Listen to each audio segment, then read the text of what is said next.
ইফতারের জন্য metro rail স্টেশনের প্ল্যাটফর্ম ও ট্রেনে 250 মিলিলিটার পরিমাণ পানি পরিবহন করা যাবে বলে জানিয়েছে মেট্রো রেল পরিচালনকারী প্রতিষ্ঠান Dhaka mass transit company limited DMTCL.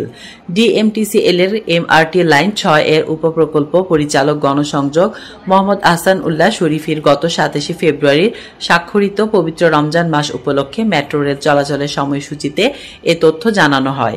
সেখানে বলা হয়, পবিত্র রমজানের সময় ইফতারের পানি পান করার জন্য প্রত্যেক যাত্রী মেট্রো ট্রেন ও স্টেশন এলাকায় শুধুমাত্র 250 মিলিলিটার পানির বোতল বহন করতে পারবেন। তবে পানি যেন পড়ে না যায় সেই বিষয়ে সতর্কতা অবলম্বন করতে হবে।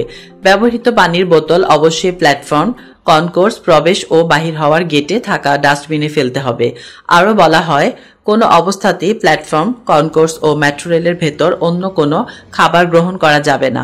শনিবার ও অন্যান্য সরকারি ছুটির দিনের এবং শুক্রবারের সময়সূচি অপরিবর্তিত থাকবে।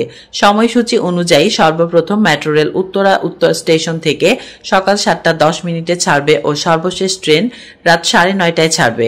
অন্যদিকে মতিঝিল থেকে সর্বপ্রথম ট্রেন সকাল 7:30টায় এবং সর্বশেষ ট্রেন রাত 9:40 ছাড়বে। এই সময়সূচি অনুযায়ী পুরো রমজান মাস অর্থাৎ ঈদ উল ফিতরের আগের দিন পর্যন্ত চলবে বলে জানিয়েছে ডিএমটিসিএল।